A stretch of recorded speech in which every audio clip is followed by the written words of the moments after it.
Koi nang asi numi humni muk chure na tra 3 days is continue in nai se derivative market ni derivative market da koi sang silaga options and futures is yeng na tra futures ka rino koi sarok pa khange option chu sarok pa ma khange futures ka option ga ai betang kano tat tawng revision ka futures ka option ga khen ra ko si da kai no ha ga di future da di market se uptrend da buy tawba downtrend da sell tawba na tra my contract this manare 3 months ki contract ni 1 month की contract loss है 2 months की contract loss है 3 months की loss है option दसु अंदुगा features दसु अनिमका अदुगा option ददी अमुक index तगी derive तो थोड़ा अगर same बा option सिंग सी ददी अकोना hen advantage कोई द अमचु फंगे करिनो है गदी weekly का contract कोई contract period से weekly दसर पा contract period अदुम अमचु फंगे का opening day आदि contract अमल लेने गदी hauba duga loiba haiba mulai ahoba singsinda friday da ore aroiba singsinda kadai da thursday da ko madu chamanana monthly gi kana da su contract da su friday da howe thursday da loi thama gi aroiba thursday se khoi gi contract the monthly contract ki aroiba numit ne aduga aroiba numit tu gi next friday tu na next month tu gi adi coming month tu gi khoi gi karine ba opening ko ahoba ko ahoba aroi besu haide ko khana open aduga close hai chu hai natraga na close dugi jaga de expiry chu hai ka expiry oi bu numit ka adu expiry oi bese thursday khudingi expiry oi du bese masagi handa ki thursday se di general holiday lai raga di 1 day kano to haidi nomunga ngan khalaga wednesday da ko expiry oi besu yawi अदुगा Friday दो opening ओइगनी हाइगा Friday से छुट्टी ओइरगा दी opening से Monday दो ओइगनी का okay हाइदी Friday दो कनो ओइरे हाइना छुट्टी ने हाइगा थर्सडे दो ओपनिंग ओइबा यावरोय मंडे दो इन ओइरगनी का ओपनिंग से अदे खोइ ngरang खोइ नै नगरी से ngसाई खोइ सी कनो सु नै नरे सेलर गा बायर गा खनाने हेना फग्याइन का seller के buyer कना है न फगे ये कांदे seller दन लाई से कइनो seller द हाई से unlimited को unlimited ओय है ने कदाई द कनो द खोगी risk द को risk से maximum risk से unlimited ओय है maximum reward ती limited ओय है limited ओय means अइना sell तौरिबा से 100 to sell तौरगा दी 100 rupees तो pull off अइना profit फंगगा जो 100 to दगी है न फंगरो है बिनि को अदुगा buyer दन खोइना लाइसिना आइगी रिवार्ड ना अनलिमिटेड ने अदुगा को खोगी रिस्क ना लिमिटेड ओइ हाइबनि को अइना लुपा सामदा बाय तौरगा ट्रेड अमा लौबसे साम खक्तंग पिरमबसी को 100 तगी हिंगलप याई को 200 ओइ बयाई 300 ओइ बयाई 400 ओइ बयाई बैंक निफ्टी गुमबददी खोइना ट्रेड तौरकांदा लोइन उनरब ngakani natra अदाना खोइना बायर के सेलर के से कनान हेना फगे येंग कांदा point खर द बायर न हेना बेटर ओय point खर द सेलर ने हेना बेटर ओय अदुदी अनि मक्से कना गो मन एस सेलर दुदी फतबनी बायर दुदी फतबनी हाइबदा आगी मोड ओइना ताबिरुगनु नंगना हाइनब बायर खंगदे सेलर खंगदे नंगना हेना हाइनब हेना सुसिलनबदो अदुदो ओइरगा दम लाइबियु हो कईगुम ऐसे बायर सु सेलर सु अनिमक ओइगे हाइरगदी हेड्स तौगदोमनि को हेजिंग की क्लास अखोय हयंगदगी लाने को सि लाक्ट्रिंगै सिदा ngसाय अखोयन सिदा प्रीमियम हाइबा म यावदै नत्रा खोगी खोयनो हजि फावदा येंगै सिदा को ऑप्शन की इंस्ट्रूमेंट से अखोय खंगे ऑप्शन की इंस्ट्रूमेंट से निफ्टी 16 जून को 16200 सी पुट अप से ऑप्शन की इंस्ट्रूमेंट अइना निफ्टी 50 द ट्रेड तौगे हाइबा मतमदा ऐसे एट द मनी को in the money out the money ngana khoi nei nagare ko ATM द ट्रेड तौगद्रा अदि OTM द तौगद्रा नत्रगना ITM द तौगद्रा हाइबा सुंबा खरम सु लei अदु अदु सपोज सिगी आगी इमेज सिगी मतुंगिना स्क्रीन सिगी मतुंगिना 16200 सिदा होजे खोगी को spot price very current market price CMP को हाइबा current market price की मतुंगिना खोगी सिगी निफ्टी 50 की होजी एट द मनी से कदाइदे लगे है कांदा आगी स्ट्राइक प्राइस 16200 सिने को अदु सिसो खोय खंगे अदैदि अमुक current market price sidagi less than oiba strike pricing se koina kari neba call option gi ona yengaga di in the money ne hare put option gi ona yengaga na out the money ne haigere ngarang ko aduga current market price sidagi spot price dagi greater than oiba strike pricing se amuk kari neba call option gi ona yengaga na out of the money hare aduga put option gi yengaga na in the money ko hairiba mayam se kari gi thanamino hare kanda all of the money in the money at the money haina myam khaido oga strike price myam semaga thamami se ko hairiba strike pricing se sizinaraga koina instrument myam ama semaka dawriba nifty 50 gi koina semga dawu nate ko by default masana khogi kono gi stock market ki di mogi kono matungina ko run gi matungina semaga predefined tawraga thanamani akhoi moina predefined tawraga thanamba instrument sing do lawraga khoina trade tawdu khaktani ko adong asagi define tawraga thanami ba kano sing se instrument sing se gi natraga option symbol so hai natra option instrument so hai ko instrument sing se in instrument ama lawu matam da magi price la ka dawri ko suppose aina som da SBI da intraday da MIS da trade tawge khalasi SBI se ina trade tawge hanne da kan ina buy tawu matam da ingom dagi paisa khara pi natra same aduga samana option da su koina ai instrument se system ai lawruga trade changma matam da ko ina trade changma da sagi trade se ina chang tu se instrument se buy tawruga changma jai natraga sell tawruga changma jai natra aina sell tawruga natraga buy tawruga ina entry se lawrukpa matam da som na kan da leiriba premium haiba ma leiri se 154 149 332 ne leiri se si ai pay tawra kan da lawga da bani haiba ko okay next point the option da koi na trade tawa matam da quantity per quantity da trade tawa yade per lot ta laiba sida pi riba maman se per quantity gi maman ne haye koi na trade tawa matam da per lot ta lakani nifty 50 gi lot am da lot size se 50 quantity oi handa ke September 2021 da gi ko adugi mamang da na 75 quantity oirame ko adu sigi 150 ga 4 per quantity se into 50 lakh to ni ba aina si trade se logi haraga the smaina la kan si premium si kamain tawraga sema ino haiba point am su leiri ko based on the agi strike price gi matungina agi strike price gi khena bagi matungina premium loina khena rakani ko strike price khagdang da nate strike price khena bagi matungina agi plus the agi sigi kano se expiry day se expiry day and the strike price khena bagi matungina agi sigi premium se loina different kano rakani ko isam sam na kan the different strike price and the different kano sing se ko gi expiry day se sigi ko sigi matungina ko agi premium se su different kano se premium se lakani ha ko the sida main oina ko na yeng ka dawi se kaino kan the sigi premium se kamaina se mai no ha bisini question hangning ba leibro ma'am di ai just revision tawbane mamangi class singi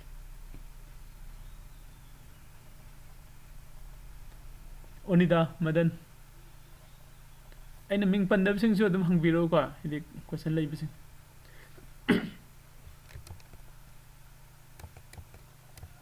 question am ta leina trabo sashi premium de oh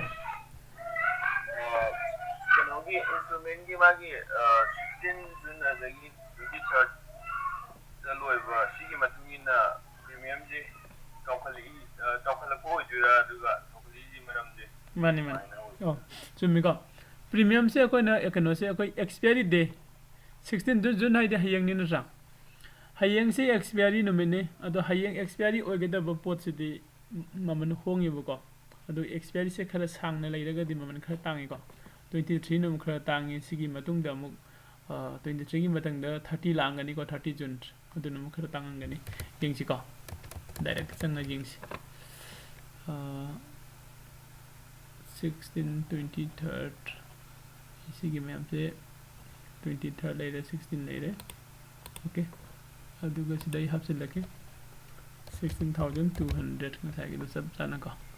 sida sigi july later sida okay june se later 15 लेरे अदुगा जुलाई 7 हापचिनलसी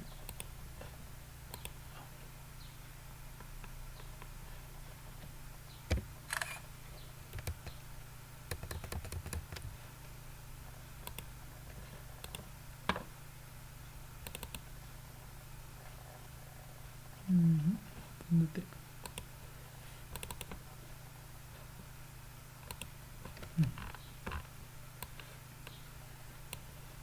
시도 정시가 자기 नगी question सिगी मतुंगिना कोइना सिगी strike price ति same strike price ओइरे खलसिबा सेम स्टैक प्राइस सिदा मागी प्रीमियम से कमाइना खेनरके हाकांदा खोगी सी कनो सिगी मतुंगिना एक्सपायरी डेट सिगी मतुंगिना का अदुगा सी गा पी गा दि मानरoi को सी मखैदा यंगसिबा सी दा 16207 जून दा 150 लेरे का अदुगा जून 30 गी का सी 101 लेरे ड्रा अदुगा 23rd की दा 57 लेरे अदुदि 16 की दि लुपा 10 लेना ड्रा ते सिदा खोना खंगिसे आइगी सेम स्टैक प्राइस अदुगा सेम ऑप्शन को समानब ऑप्शन अदुगा सेम स्टैक प्राइस अदैदि सेम कनो दा एक्सपायरी कनो से डिफरेंट कनो को ओइबो को एक्सपायरी डे ओइबो सिगी मतुंगिना आइगी स्टैक प्राइस से खेनै करम मोंग द लाके हाय कांदा ख्वाइदगी नकना कोई एक्सपायरी ओइगदौबा सिंबल से सिसिना ममल होंगे खितंग लापसिना खरम तांखले अद खरम लाकिसिना खरेना तांगे अदुगा अदुदगी हेदि एक्सपायरी नुमित से यामना लैरिबा मखैये ऑप्शन की प्रीमियम से हेनेना चावे करिगिनो हारेगदि कोइना सिदा टाइम डिके हाइबा मलाइबा ऑप्शन ददि को ऑप्शन सिदा टाइम की प्रीमियम से सेमको मतम टाइम की वैल्यू यावरिबा सिदा टाइम की वैल्यू यावरि अदुना एक्सपायरी नक्सिलागदि टाइम की वैल्यू से हंधरे अदुगी हंधरकपदुगी मतुगिना आगी प्रीमियम जो हंधरे है यानी को अतोप क्वेश्चन लेनरिब्रा मैम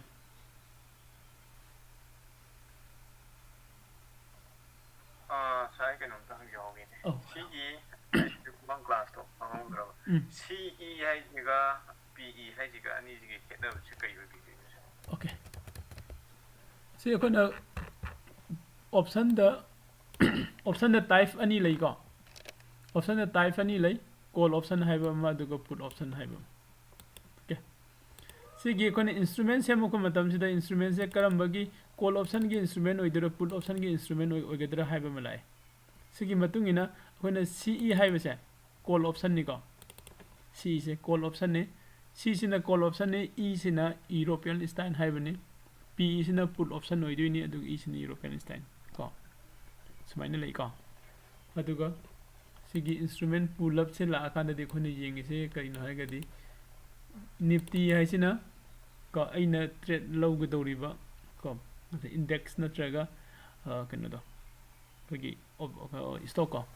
अदुगी ममिंग दो से लाकने निफ्टी से सी अंडरलाइंग एसेट्स हाइना सु खंगनै को अंडरलाइंग एसेट्स सिदगी डेराइव तौथोरगा खोने डेरिवेटिव मार्केट सेमी हाइबनिना निफ्टी सिना अंडरलाइंग एसेट टुने 12 सिना आइगी एक्सपायरी डे ने अगस्त सिना एक्सपायरी मंथ ने 16200 हाइरिसिना स्टैक प्राइस ने अदुगा सी सिना कॉल ऑप्शन हाइबनि सेम मखादगी सिने सब माने अदुगा पी सिना पुट ऑप्शन ने को अदुगा एसबीआई दम यंगसे स्टॉक द एसबीआई से करिना है अंडरलाइंग एसेट ओइदिनि मंगोमदगी डेराइव तौथोरगा सी इंस्ट्रूमेंट से सेमैनि ऑप्शन से को सिदादि डे याउद्रे सेप्टेम्बर एक्सपायरी मंथ करबनो सेप्टेम्बर ने को स्टैक प्राइस न P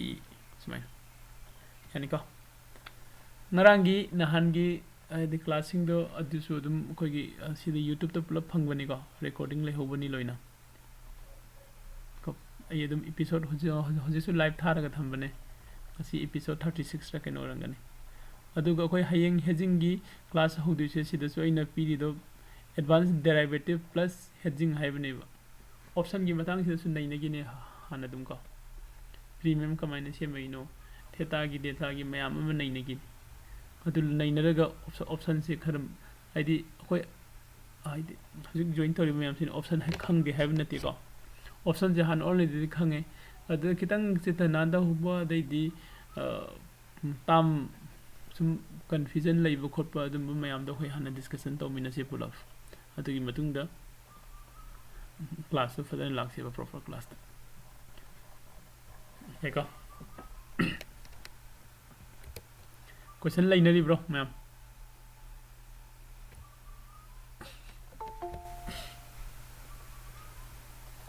option ga mari lainabada any question jai ko feature da su jai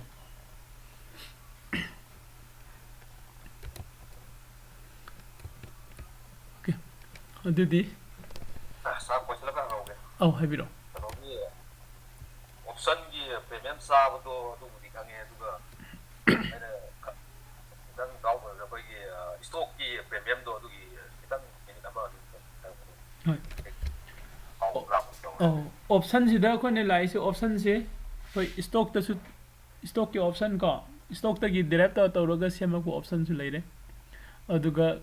index ta gi derive tawroga sema ko stock su leire ko adu premium sa bai matang sida akoina kitang adi index ka option ga difference okay index ka to stock ka ani se option sida difference ura ise krai da no adi project ki prem gi question sida prem na khalam du se oda si nifty 50 sidi o premium si am thun sai aduga kano sina kitang khak tappa mali ko ICI sai sina kitang tappa mali natra reliance na khra tappa mali gaina natra reliance na khra tappa mali se kaigina di reliance na nang natre tawri se magi expiry se monthly expiry ni yai ko aduga index na khra hena thurokpa mali sina nang natre tawri se 16 June id hoji nang na kano tre tawroga de 16 June dum ta tawrongani ba mayam tawna du se weekly da ko 16 June oi de hayeng ni natra hayeng se hayeng gi kano se oi ga do buni na ai ko na tawroke class tawri hayeng gi expiry oi bani na horen ma premium se yam thuna phajana jara loisila ni ba 16 June gi se ko aduga amaduna khara lapna leidi bani na ko 30 June da 30 June gi ne ba hoje khoina reliance ki option lawraga di ko expiry yam changna khenari ba aduna magi kano se khara khenara kani ko aduga time period ki di kano gi time decay di samane stock da su time decay lai aduga kano da su index option da su time decay lai option bu ha ga di time decay dum lai re ko time decay hai se ma'am kaim na te ko adi suppose cancer patient number kana laire khalasi ko ma se 4 stage henjin gare adu ma se doctor na matam pire ko tha amada ngai re tha ani da ngai re ha ga de koi dum anaba senari ba mayam na countdown dum to bi su yawi natra ko adu ga sida su cham manai option sida expiry date se 16 June ni hairase 16 June gi after 16 June da sigi nifty 16 June 16200 PE si ura roiba 16 June da ma se loisin ga du ni ko do magi loisilakpa magi matam se mai life se loisilakpa gi matungina somna kan da premium jo handarak pani sum tam tam ko premium jarni ko difference kem na te id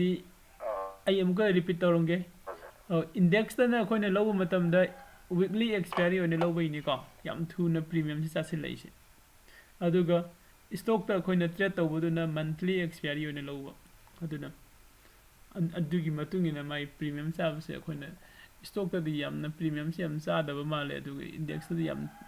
chasin badong tawi hairi se adugi difference ni ko magi expiry date se khara lap na leibagi yai ko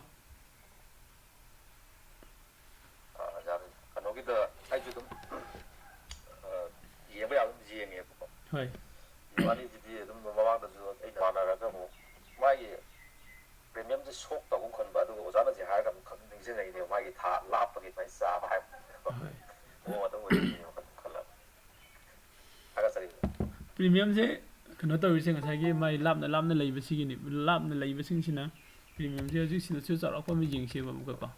ji su dum jeng gai de ne khren na tra July gi da dia a da leiba yam tang ko aduga June gi ni yenga ga di ko C se 150 se June gi yenga da 101 de lege ꯑꯗꯨꯒ ꯖꯨꯟꯁꯤꯒꯤ ꯃꯅꯨꯡꯗ ꯑꯃꯨꯛ ꯆꯪꯁꯤꯜꯂꯒ 16 ꯖꯨꯟꯗ ꯌꯦꯡꯉꯗꯤ ꯂꯨꯄꯥ 10ꯗꯅꯦꯕ ꯂꯩꯗꯣꯏꯁꯦ ꯁꯦꯝ strike ꯄ꯭ꯔꯥꯏꯁꯅꯤ ꯑꯗꯨꯒ ꯁꯦꯝ ꯃꯟꯇ ꯀꯩꯅꯣꯁꯦ ꯑꯣꯏꯔꯛꯏꯅꯤ ꯑꯦꯛꯁꯄꯥꯏꯔꯤ ꯀꯣ ꯑꯗꯨꯒ ꯗꯦ ꯈꯦꯠꯅꯔꯛꯄꯒꯤ ꯃꯇꯨꯡ ꯏꯟꯅ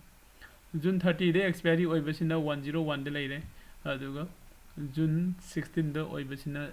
ꯂꯨꯄꯥ 10ꯗ ꯂꯩꯕ ꯍꯌꯦꯡꯒꯤꯁꯦ ꯀꯣ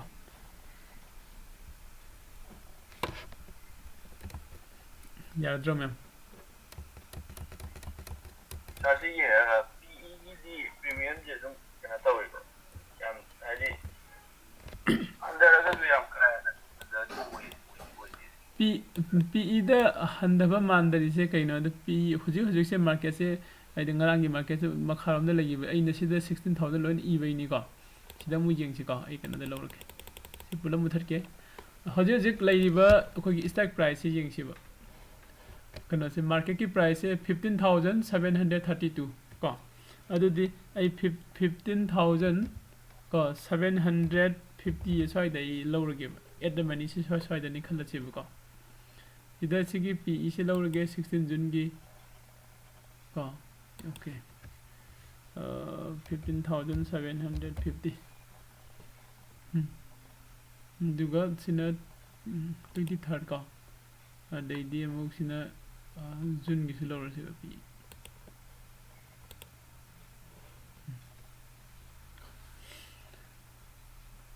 ꯁꯤꯗꯗꯤ 132 ꯁꯨꯃꯥꯏꯅ ꯂꯥꯛꯑꯦ ꯑꯗꯨꯒ ꯑꯃꯨꯛ CEꯁꯨ ꯑꯃꯨꯛ ꯂꯧꯁꯤ 17,000 15,750 ꯀꯣ CEꯁꯨ ꯂꯧꯁꯤꯕ CEꯁꯤꯗ ꯐꯥꯔꯁꯇ ꯑꯩ ꯑꯣꯍꯣ ꯌꯥꯝ ꯌꯥꯝꯈ꯭ꯔꯦꯅꯦ 15,750 ꯅꯤꯐꯇꯤ ꯀꯣ 16ꯒꯤ ꯂꯧꯔꯦ 23rd ꯂꯧꯔꯦ ꯑꯗꯨꯒ ꯁꯤꯁꯨ ꯂꯧꯔꯦ ꯁꯤꯗꯗꯤ ꯌꯥꯝ ꯀꯥ ꯍꯦꯟꯅ ꯈꯦꯠꯅꯔꯝꯃꯔꯣꯏ ꯀꯣ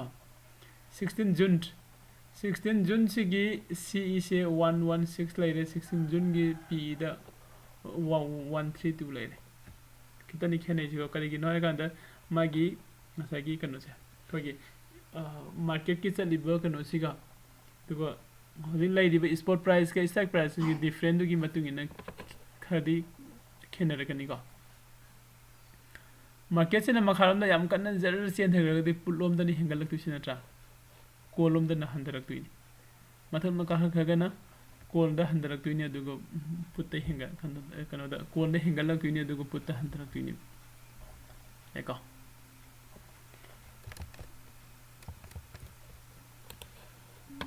ꯀꯣꯏꯁꯟ ꯑꯇꯣꯞꯄ ꯂꯩꯔꯁꯨ ꯍꯪꯕꯤꯔꯛꯎꯀꯣ ꯁꯤ ꯀꯩꯅꯣꯝꯇ ꯊꯤꯒꯦ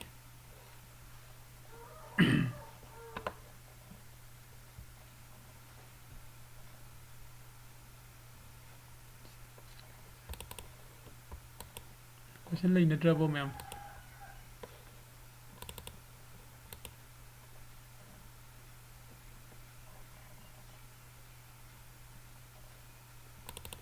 ꯑꯩꯅ ꯀꯩꯅꯣꯝ ꯊꯝꯈꯤꯕꯅꯦ ꯑꯗꯨꯅ ꯑꯩꯅ ꯊꯤꯔꯛꯏꯁꯦ ꯑꯗꯨ ꯅꯠꯇ꯭ꯔꯦ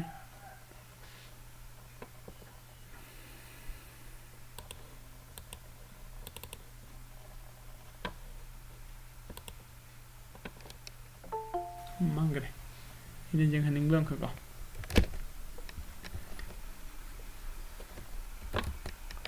ꯄ꯭ꯔꯦꯝ ꯀꯣꯏꯁꯟ ꯂꯩꯔꯤꯕ꯭ꯔꯣ ꯑꯇꯣꯞꯄ ꯀꯣꯏꯁꯟ ꯖꯥꯅꯤ ꯑꯣꯖꯥ ꯍꯧꯖꯤꯛꯀꯤ ꯗꯥꯎꯠ ꯈꯤꯇꯪ ꯑꯩ ꯏꯆꯝ ꯆꯝꯕꯗ ꯀꯟꯐ꯭ꯌꯨꯁ ꯑꯣꯏ ꯂꯩꯔꯝꯃꯦ ꯑꯣ ꯊꯦꯡꯛ ꯌꯨ ꯁꯔ ꯑꯣ ꯁꯣꯚꯥ ꯑꯩ ꯉꯥꯏꯍꯥꯛꯇꯪ ꯂꯩꯔ ꯇꯧꯔꯛꯀꯦ ꯀ꯭ꯂꯥꯁ ꯑꯃ ꯂꯧꯔꯤꯌꯦ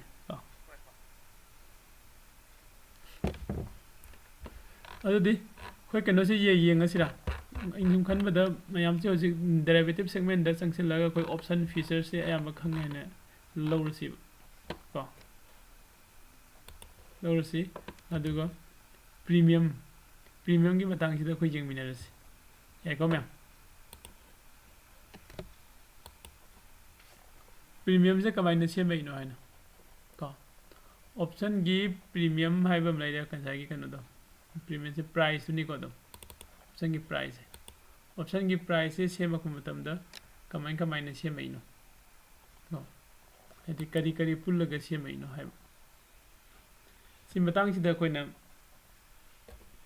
ꯑꯩꯈꯣꯏꯒꯤ ꯑꯍꯥꯟꯕꯗ ꯑꯩꯈꯣꯏꯅ ꯅꯩꯅꯕ ꯌꯥꯏꯁꯦ ꯀꯣ ꯑꯩꯈꯣꯏꯒꯤ ꯀꯩꯅꯣꯁꯦ ꯑꯩꯈꯣꯏꯒꯤ ꯇꯥꯏꯝ ꯚꯦꯂꯨ ꯍꯥꯏꯕ ꯑꯃꯒ ꯏꯟꯇ꯭ꯔꯤꯟꯁꯤꯛ ꯚꯦꯂꯨ ꯍꯥꯏꯕ ꯑꯃꯒ ꯑꯅꯤꯁꯤ ꯂꯥꯛꯑꯦꯕ ꯉꯁꯤꯗꯩ ꯁꯨꯝ ꯋꯥꯔꯤ ꯑꯣꯏꯅ ꯇꯧꯔꯛꯑꯒꯦ ꯑꯗꯨꯒ ꯍꯌꯦꯡ ꯑꯃꯨꯛ ꯐꯖꯅ ꯑꯃꯨꯛ ꯌꯦꯡꯃꯤꯟꯅꯁꯦ ꯇꯥꯏꯝ ꯚꯦꯂꯨꯒ ꯏꯟꯇ꯭ꯔꯤꯟꯁꯤꯛ ꯚꯦꯂꯨꯒꯁꯤꯀꯣ टाइम वैल्यू अमगा इंट्रिंसिक वैल्यू है ना मगा लाए हाइरिबा ngसागी टाइम वैल्यू से सिसिगा प्लस इंट्रिंसिक वैल्यू सिगा इक्वल टू तौर कांदा अखोगी ऑप्शन की प्रीमियम से सेम है हमने देखो प्रीमियम से सेम है सिदा इंट्रिंसिक वैल्यू से करिनो हारगदी को टाइम वैल्यू से न करिनो ngसागी एक्सपायरी डे की मतुंगिना को टाइम की वैल्यू से शेयर तौरपने अदुगा सिदा टाइम वैल्यू है सिदा प्लस को अखोगी आईवी सो हापचलिको आईवी वोलेटिलिटी से यामना मार्केट से यामना मागी हाई वोलेटाइल ओइना कारगदी सिगी आईवी से हेंगलपगी मतुंगिना आगी प्रीमियम द प्लस तौसिलेबा सिसु अखोई सुम मखाताना तमखिनिको अदुगा मुक अतोपा अमना सिदा अमुक गंखगी एक्सपायरी डे से नक्सिलपी सिदे एक्सपायरी डे ने खलसे एक्सपायरी डे से नक्सिलपी सिगी टाइम की वैल्यू से खरा खरा खरा खरा हंधरक सुम हंधरक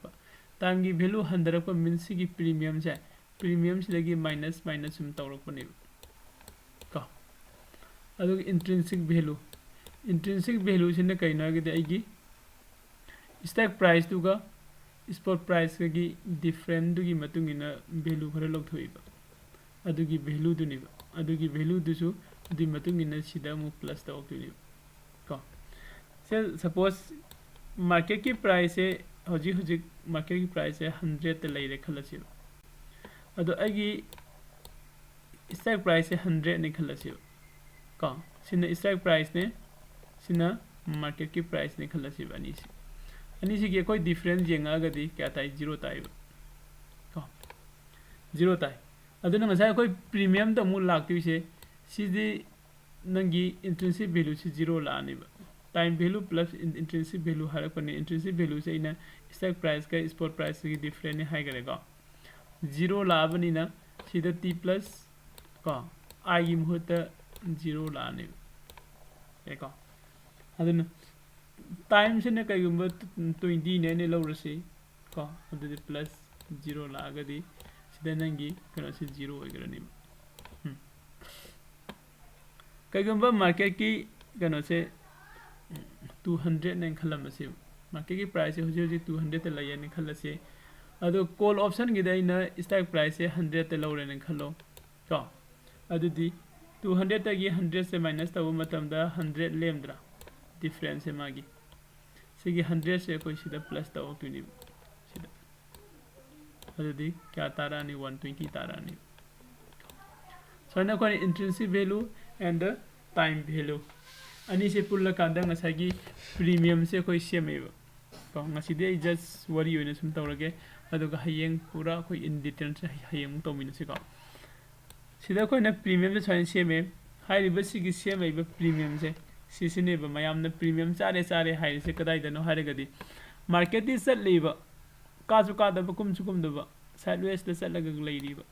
अदुबो को आइगी एक्सपायरी दि सिदा लैरेबा मार्केट से सुम नक्सिलगदी एक्सक्सिलकपै मतुंगिना आइगी कइदौरनी ngसाई टाइम की वैल्यू दि सुम हंधरानी को टाइम की वैल्यू दि सुम हंधरामिना फाइनल द को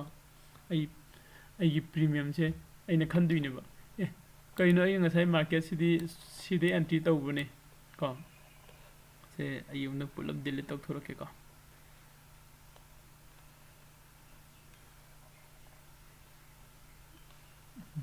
मापन ताक्तोरे सेकेंड अंक तलोगे को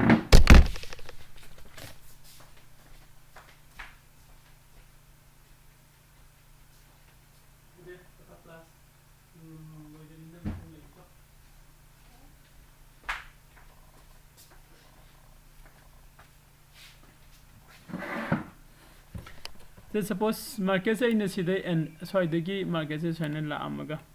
तारागा को सी मफम जे जाव कांदा इन entry lowre khansi ko so dai na 120 da trade se lowre khalasi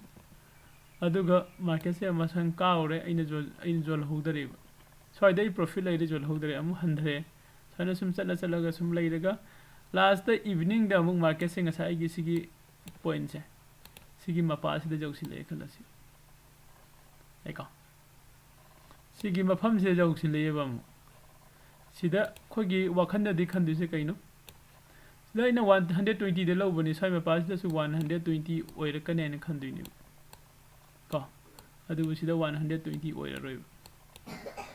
below 100 ta lak pajai natraga around 100 ta lak pajai kaino market se ngasa angai sida chali sida expiry do sida lei ramagadi ko sida time gi value se myam ma handagram ne time gi value se myam handagram ni na 120 sida gi minus tawraga suppose soida 100 u lei haini loro sida ne khoi gi adi option da nong na pairak pa ko angang sing ko the trader sing na newcomer hai tare mana ngauris kai gi no sida sammanaba point ne ngasa ina sida 100 te low si 120 de low si si jaga se jalo khanda 120 de leite 100 de lei si kari gi no have question sini si question si gi answer di time gi kari ne ba value du ni time gi value se minus tok thok ki bani to kari gi no expiry da khoi naksilak pagi concept se khar clear oi bro ma'am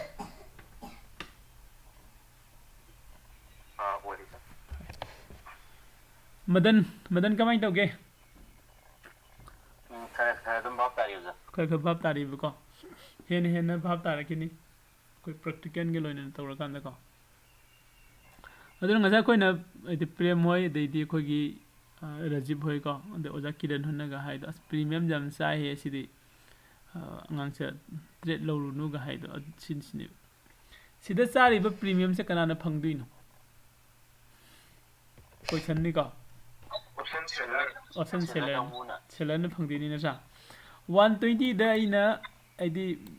ko sigi buyer mana buy tawre 120 da seller mana sell tawre ko seller sina pami se kaina 120 sidagi handharak badu ne so yo kan da 100 te leire ko sab mana ba point sida seller gi di profit kya no 20 rupees ne buyer gi di kaino 20 rupees se loss ne kanana khudong sawa phange seller na phange adu di oja option seller ne phare mu haira ne ko adu ngasai na mamang da hagai do option seller ga option buyer ga se sina phai sina phate kem leite ko ani mak phai ai gi haina ba gi sana ba duni option buyer na khoi na profit lo ba yai si de karam matam da no ai gi trend do sumna ka khalak pa natraga sumna kum dharak pa matam da option buyer gi profit ne sina taba atopa point ani da adi market ki structure sida uptrend downtrend and the sideways ahum ni ba lai se ahum se lai ba matam da ko point ahum sida point am khaktang option buyer gi profit phangani ba atopa le hori ba ani sida option seller gi phangani adi sida buyer sina market se uptrend da la ai hana ma di sida 120 de logri ni ko ado sida di kai dawra ba market to sideways sala ga lai thokre adu ma loss ni kagumba sida su mugamu ma higher magadi adu sumagi loss ne ko kanagi profit no seller gi profit ne option seller se jum profit fadane lowi ko lowi adu tawbudi nang option seller ogi hairagadi nangi fund se yamna marang kaina amni leibo ga daw ko se example noina koi nifty 50 de yengsi nifty 50 da ina si sell tawge khalasi CPE से इन cell तौगे हाय मतलब को आगे required margin से क्या होगी 98,974 है दी 1,20,30,000 को 1.5 लाख मुख से आगे अकाउंट आगे ट्रेडिंग अकाउंट लाइव मथौता है वो ऑप्शन सेलर हो गया है बायर हो गया है दी 14,520 के 7 डेज से लो जाए बंगा सागी 1 लाख की अराउंड लाइव कनो से को सुबह डिफरेंस है लाइक को अदुगा लास्ट कोने लाइसिना सिदा कोने सुम बायर के सेलर के से मरी जे न देखलो जदि बायर न फै सिति सेलर न फै हैन को अनि सिदा कोने ꯉꯁꯥꯏꯒꯤ ꯕꯌꯥꯔꯁꯤꯅ ꯃꯥꯔꯀꯦꯠꯁꯤ ꯁꯤꯗ ꯑꯞ ꯇ꯭ꯔꯦꯟꯗ ꯂꯥꯛꯄ ꯃꯇꯝꯁꯤꯗ ꯑꯩꯗꯤ ꯑꯞ ꯇ꯭ꯔꯦꯟꯗ ꯂꯥꯛꯀꯅꯤ ꯍꯥꯏꯅ ꯂꯩꯔꯒ ꯆꯪꯉꯤꯅꯦꯕ ꯑꯦꯟꯇ꯭ꯔꯤ ꯇꯧꯔꯤꯅꯦꯕ ꯕꯌꯥꯔꯁꯤꯅ ꯀꯩꯒꯨꯝꯕ ꯗꯥꯎꯟ ꯇ꯭ꯔꯦꯟꯗ ꯂꯥꯛꯈ꯭ꯔꯗꯤ ꯅꯠꯇ꯭ꯔꯒ ꯁꯥꯏꯠꯋꯦꯁ ꯆꯠꯈ꯭ꯔꯗꯤ ꯀꯣ ꯅꯪ ꯀꯃꯥꯏꯅ ꯇꯧꯒꯅꯤ ꯍꯥꯏꯕꯗꯨꯒꯤ ꯁꯤꯒꯤ ꯀꯟꯗꯤꯁꯟꯁꯤꯅꯦꯕ ꯑꯩꯈꯣꯏꯅ ꯁꯤꯗ ꯍꯦꯠꯁ ꯍꯥꯏꯅ ꯂꯥꯛꯇꯣꯏꯁꯤꯀꯣ ꯍꯥꯏꯀꯣ ꯃꯌꯥꯝ ꯑꯗꯣ ꯃꯌꯥꯝ ꯀꯣꯏꯁꯟ ꯂꯩꯅꯔꯤꯕ꯭ꯔꯣ ꯉꯁꯤꯗꯤ ꯄꯨꯡ 9 ꯁ꯭ꯋꯥꯏꯗ ꯁꯨꯝ ꯂꯣꯏꯁꯤꯟꯁꯦ ꯑꯗꯨꯒ ꯃꯌꯥꯝ ꯁꯤꯗ ꯂꯥꯏꯚ ꯇ꯭ꯔꯦꯠꯀꯤꯗꯨꯝ ꯉꯥꯏꯕꯤꯌꯣ ꯀꯣ ꯑꯩ ꯉꯥꯏꯍꯥꯛꯇꯪ ꯀꯩꯅꯣ ꯂꯧꯒꯦ ꯀꯣ 9-10 ꯑꯗꯨꯋꯥꯏꯐꯥꯎ ꯑꯩ ꯀꯩꯅꯣ ꯂꯧꯒꯦ ꯕ꯭ꯔꯦꯛ ꯀꯣ ꯑꯗꯨꯒ 9-10 ꯑꯩ ꯑꯃꯨꯛ ꯖꯣꯏꯟ ꯇꯧꯔꯛꯀꯦ ꯑꯗꯣ ꯀꯣꯏꯁꯟ ꯂꯩꯔꯒꯗꯤ ꯑꯗꯨꯝ ꯍꯪꯕꯤꯔꯛꯀꯣ ꯌꯥꯔꯤꯌꯦ ꯁꯤꯁꯨ ꯀ꯭ꯂꯥꯁꯁꯤꯒꯗꯤ ꯃꯔꯤ ꯂꯩꯅꯗꯦ ꯁꯥꯔ ꯑꯩꯈꯣꯏ ꯑꯩꯒꯤ ꯁꯥꯔ ꯀꯩꯅꯣꯗꯣ ꯄꯤ ꯑꯦꯟ ꯕꯤꯒꯤ ꯂꯣꯡꯇ ꯁꯤ ꯑꯦꯟ ꯁꯤꯒꯤꯗꯨ ꯅꯍꯥꯟ ꯋꯤꯗ꯭ꯔꯣ ꯑꯦꯛꯁꯤꯠ ꯇꯧꯊꯣꯛꯄꯅꯦ ꯑꯗꯨ ꯍꯧꯖꯤꯛ ꯁꯥꯔ ꯗꯤꯃꯦꯠ ꯑꯦꯀꯥꯎꯟꯗ ꯍꯧꯖꯤꯛꯐꯥꯎ ꯄꯩꯁꯥ ꯆꯪꯗ꯭ꯔꯤꯁꯤꯕꯨ ꯀꯩꯒꯤꯅꯣ ꯁꯥꯔ ꯀꯩꯅꯣ ꯅꯨꯃꯤꯠ ꯀꯌꯥꯅꯤ ꯁꯨꯔꯒꯦ ꯁꯥꯔ ꯉꯁꯤꯒꯗꯤ 2 days ꯁꯨꯗꯣꯏꯅꯤ 2 days ꯑꯩꯈꯣꯏ ꯅꯍꯥꯟ ꯍꯌꯦꯡ ꯃꯟꯗꯦꯗ ꯂꯧꯊꯣꯛꯄꯅꯦ ꯍꯌꯦꯡ ꯃꯟꯗꯦꯗꯅꯦꯕꯀꯣ ꯉꯁꯤꯁꯦ ꯀꯩꯅꯣ ꯊꯔꯁꯗꯦ ꯑꯗꯨ ꯅꯠꯇꯦ ꯋꯦꯗꯅꯁꯗꯦ ꯉꯁꯤ ꯂꯥꯛꯄ ꯌꯥꯏ ꯅꯪꯒꯤ ngasi laktrasu hayeng di sure lakane 3 working days kuma lobune mai mata ada koina kano se holding da kuina thamu basing je se exit tawrku matam da mai settlement se matam changi nang na invest tawgi be amount du yam thuna dum lakpane aduga nangi profit to